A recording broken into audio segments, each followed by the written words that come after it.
bahwa Tuhan itu adalah Dia yang menjadikan langit dan bumi. Di dalam Mazmur-Mazmur Syiarah, ide tentang Tuhan menciptakan langit dan bumi itu muncul beberapa kali. Misalnya dari Mazmur 124 ayat 8 dan 134 ayat 3, Tuhan yang menjadikan langit dan bumi. Dan bahwa Tuhan itu menjadikan langit dan bumi itu membedakan Dia dengan ilah-ilah bangsa-bangsa lain, bangsa-bangsa kafir. Iya, kenapa enggak Yehwa? Kenapa Elohim yang dituliskan? Iya ada kok di ILT ada Yahweh. Iya, di ILT nggak ada Yahweh, yang ada Elohim. Ya ampun. Iya ada. Nggak ada, coba tunjukkan sama saya di mana di ILT. Iya, Elohim itu kan Allah. Yahweh yang menciptakan langit dan bumi dalam Kejadian pasal 1. Yahweh itu namanya. Elohim Yahweh itu YHWH itu nama Bang, YHWH. Iya, makanya saya bilang tadi, kenapa di Kejadian pasal 1? Elohim itu artinya penguasa gelar. Kenapa di Kejadian pasal 1? Ya, itu karena gelar penguasaannya YHWH. Kenapa di Kejadian pasal 2 ayat 7 baru ada terjadi pemisahan? Gelar penguasa. Ya, itu Yehwa. Gelar penguasa agar rakyat Israel. Gelar penguasa. Elohim, di pencipta alam semesta itu siapa? Makanya dikasih gelar Elohim. Kenapa dia pakai kata Elohim? Gini Bang, Elohim itu kan apa? Menceritakan tentang sesembahan atau artinya ilah. Atau dia itu adalah eksistensinya roh. Makanya dalam Yohanes 4 ayat 24 dia adalah roh. Apakah itu sendiri. Kejadian pasal 2 ayat 7? Nah, nama YHWH itu adalah Yahweh nama. Kok kamu bingung-bingung sih? Apa sih kok bingung-bingung? Apakah Kejadian pasal 2 ayat 7 eksistensinya bukan roh? Ih, diam dulu. Kenapa? Dan dijawab kenapa? Kamu nih kayak Isa. Masih pasal 1 dan 2 di sini kita bahas, nggak jalan kemana-mana dulu. Ya kamu juga nggak ngerti tentang apa penguasa. Mau YHWH, mau Elohim itu sama, merujuk kepada satu pribadi itu. Satu pribadi. Ya iyalah.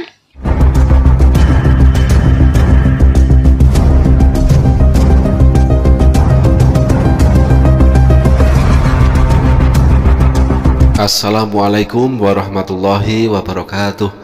Teman-teman, walaupun dijelaskan dengan penjabaran yang sangat detail dan sangat gamblang menurut mereka, tetapi ketika kembali ditanya siapakah nama Tuhanmu, maka para pendeta dan para jemaat gereja akan kebingungan. Siapakah nama Tuhan yang disembah di dalam kekristenan? Mau menjawab Yesus, kok ada Allah Bapa, ada juga Yehova, Yahweh, ada Roh Kudus. Nah, mereka kebingungan dengan siapakah yang mereka sembah. Kesempatan kali ini kita akan tampilkan sebuah statement dari Pendeta Ezra Soru yang membuat kebingungan jemaatnya tentang siapakah nama Tuhannya, Tuhan yang menciptakan langit dan bumi di dalam kitab suci mereka. Mari kita simak videonya. 1 dan 2, nyanyian Syiarah. Aku melayangkan mataku ke gunung-gunung. Dari manakah akan datang pertolonganku? Pertolonganku ialah dari Tuhan yang menjadikan langit dan bumi. Dalam renungan saya sebelumnya sudah saya katakan bahwa sekalipun gunung-gunung dapat menjadi tempat pertolongan atau perlindungan dari bahaya, tetapi pemazmur melihat melampaui puncak-puncak gunung itu dan menemukan bahwa pertolongannya bukan datang dari gunung-gunung, tetapi datangnya dari Tuhan. Dan dalam ayat yang kedua, dia menjelaskan bahwa Tuhan itu adalah Dia yang menjadikan langit dan bumi. Di dalam Mazmur-Mazmur Syiarah, ide tentang Tuhan menciptakan langit dan bumi itu muncul beberapa kali. Misalnya dari Mazmur 124 ayat 8 dan 134 ayat 3, Tuhan yang menjadikan langit dan bumi. Dan bahwa Tuhan itu menjadikan langit dan bumi itu membedakan Dia dengan ilah-ilah bangsa-bangsa lain, bangsa-bangsa kafir. Dikatakan dalam Yeremia pasal 10 ayat 11, para Allah yang tidak menjadikan langit dan bumi akan lenyap dari bumi dan dari kolong langit ini. Para Allah yang tidak menjadikan langit dan bumi akan lenyap dari bumi, akan lenyap dari kolong langit. Jikalau mereka akan lenyap dari bumi, lenyap dari kolong langit, bagaimana para Allah seperti itu bisa menolong para pengikutnya? Bagaimana para Allah seperti itu dapat melepaskan para pengikutnya dari segala macam bahaya yang mengancam mereka? Tapi tidak demikian dengan Allah kita, Allah Israel. Dia adalah pencipta langit dan bumi. Dan bukan itu saja. Dia yang mengendalikan semuanya. Peredaran bintang-bintang, perputaran musim-musim, curah hujan dan salju, terbitnya matahari, gerakan gelombang-gelombang laut, mekarnya bunga-bunga, dan masih banyak lagi. Dia yang menciptakan dan yang mengatur semua itu. Jikalau Allah yang melakukan semua itu, bagaimana mungkin Allah seperti itu tidak bisa menolong engkau? Bagaimana mungkin Allah seperti itu tidak bisa meluputkan engkau? Bagaimana mungkin Allah seperti itu tidak bisa memberkati engkau? Bagaimana mungkin Allah seperti itu tidak bisa membuatmu berhasil? Bagaimana mungkin Allah seperti itu tidak memberikan jalan keluar terhadap masalah-masalah yang kamu hadapi? Teman-teman, Pendeta Ezra Soru tampaknya semakin giat mengutip ayat-ayat dari Bible.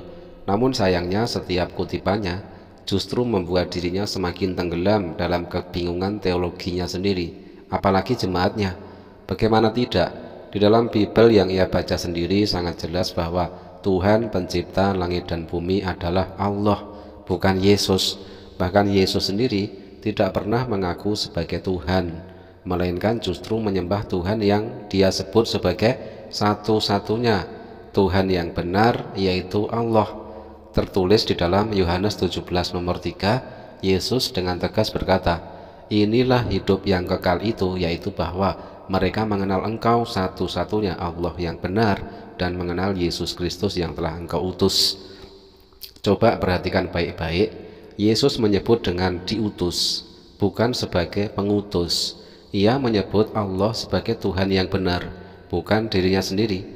Maka ketika Pendeta Ezra Soru berusaha memutar makna ayat demi untuk membuktikan bahwa Yesus adalah Tuhan, sesungguhnya yang terjadi bukanlah penjelasan, melainkan pembingungan. Sebab ayat-ayat yang ia kutip justru menjadi bukti kuat bahwa Yesus tunduk, berdoa, dan berserah diri kepada Allah, bukan justru sebaliknya. Mungkin sudah saatnya Pendeta Ezra Soru berhenti mengutip ayat hanya untuk membenarkan doktrin buatan gereja dan mulai membaca dengan hati yang jernih, agar ia sadar bahwa Yesus ternyata bukan Tuhan yang disembah, tapi utusan Tuhan yang mengajak untuk menyembah kepada Allah yang Maha Esa. Nah, selanjutnya kita akan simak perdebatan antara anak-anak Theos, perdebatan tentang siapakah Tuhan mereka, siapakah Tuhan yang menciptakan langit dan bumi di dalam agama mereka. Oke, mau diskusi apa? Itu. Apa yang ditanya tadi? Apa ditanya tadi? Iya, kenapa di kitab Kejadian pasal 1 itu menggunakan kata Elohim yang menciptakan? Iya, karena itu kan dia sebelum inkarnasi. Nah, terus Jadi Dia adalah roh ya. Tuhan Jadi itu, Yehuwa sudah inkarnasi. Bapa itu adalah roh. Nah, setelah dia inkarnasi, makanya dikasih namanya Yeshua atau Yesus Kristus. Nah, itu adalah pribadi yang sama, bukan pribadi yang berbeda. Bukan, iya betul itu, bahwa Yehuwa dan Yesus itu pribadi yang sama. Dan itu Ya udah, berarti dia adalah Bapa toh. Yesus adalah Bapa. Tunggu dulu, pertama sekali muncul ayat kata Yehuwa itu kan di Kejadian 2 pasal 7. Kenapa di Kejadian pasal 1 ayat 1 sampai terakhir itu kata Elohim yang menciptakan langit dan bumi? Kenapa tidak kata Yehuwa? Kan sudah dibilang sebelum inkarnasi. Apakah Jadi gini. Yehuwa Gini, Bang. Yehuwa pasal Kita 2 harus itu memahami kronologi. Dengar dulu. Kita harus mengerti tentang di Alkitab ini. Tuhan pertama ini adalah roh. Bapa, sang sumber, dia itu belum inkarnasi. Jadi Musa menjelaskan di situ dia menciptakan segala sesuatu karena dia itu adalah Bapa itu sendiri yang dimana sang sumber roh itu.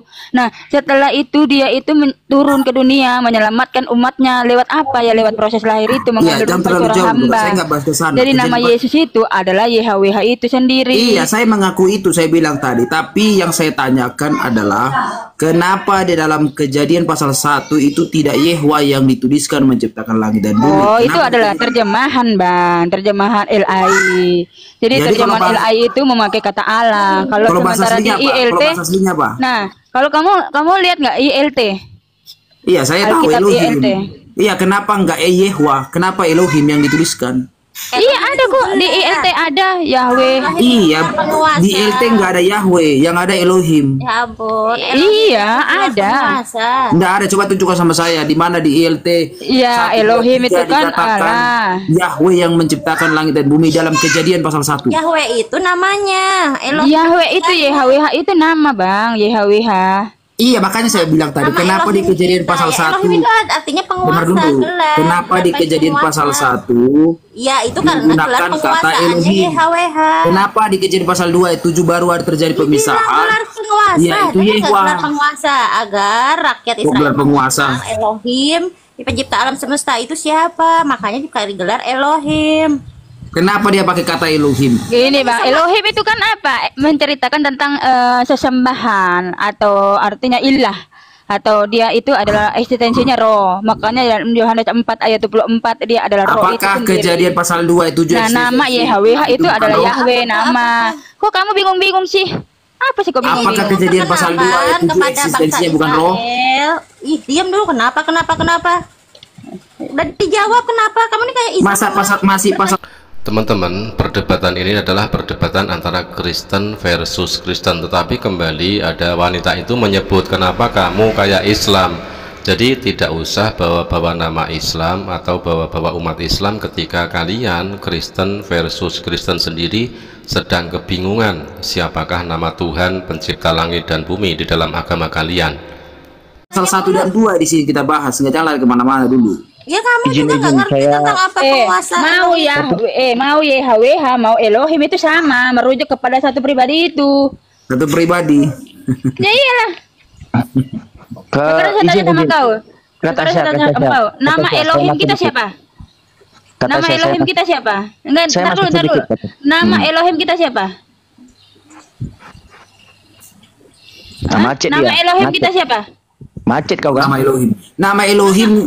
Iya, nama Allah yang diperkenalkan itu, nama Allah yang diperkenalkan itu Yahweh. Tapi Ya udah, pertanyaan itu sama saya, kan? On banget sih, pertanyaan nggak saya, ngerti. kenapa di sana tidak menggunakan kata Elohim, apa Yahweh Ya sebagai sama aja. dalam kitab Yesaya pasal 28 itu kan sama menurut pendapatmu. YHWH, Bang. Jangan dong sama-samakan dong. Diam dulu. Ketika jangan ditujukan sama-sama. disebutkan YHWH itu disebutkan Diam dulu. Elohim itu sama aja. Tuhan Ini, Elohim kan, itu. Oh, ada pembedaan-pembedaan Dulu, itu. dengar dulu. Ah, kamu nih otaknya baru masih TK juga diam. Iya. Otak TK, dengerin otak TK. Biar saya Ya, masuk biar bingung, masuk. bingung. Bangsa Israel itu menyembah Elohim yang menciptakan dunia. Nah, di sini dijelaskan siapa sih Elohim? Elohim itu dijelaskan dalam Alkitab Kejadian bahwa pencipta alam semesta. Oh ya, bangsa Israel. Oh ya. Jadi penjelasan bahwa Elohim itu penguasa. Nah, setelah kejadian selanjutnya kemudian dijelaskan siapa Elohim yang kamu sembah itu, hai bangsa Israel. Dijelaskanlah Elohim kita itu YHWH di Ulangan 6 ayat 4. Gimana sih? Oke, biar bukannya terbuka, saya buka.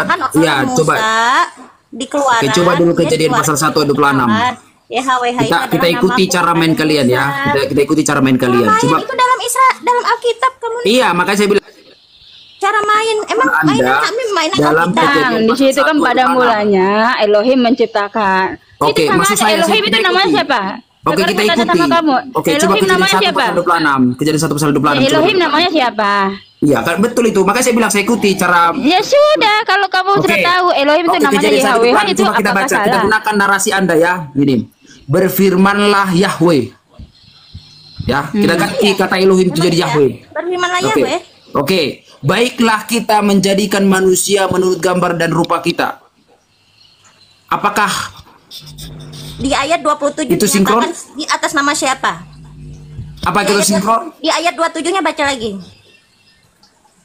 Iya, apakah itu sinkron? Kenapa Ya, di menggunakan ayat kata kita? 27-nya baca lagi. Iya, Baca jangan dari jangan 27-nya. bentrokkan yang itu. Anda Kita tidak paham itu tadi. pemberitahuan Kenapa Elohim ada kepada kata para- kita? Kecil suara Mbak Putri.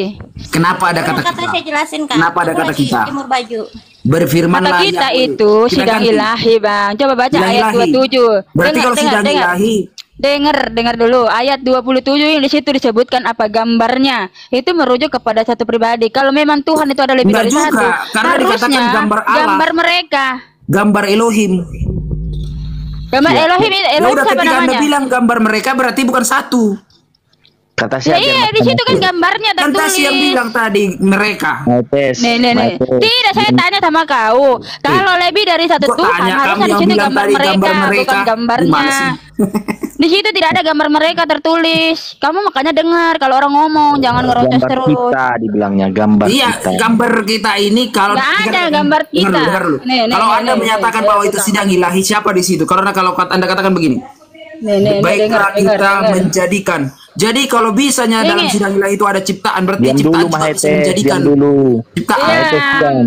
Iya, ini orang ini laki-laki Diam kayak dulu. Ini 26 dulu, baca 26. Nih, baiklah Di- kita menjadikan manusia menurut gambar dan rupa kita. Kita.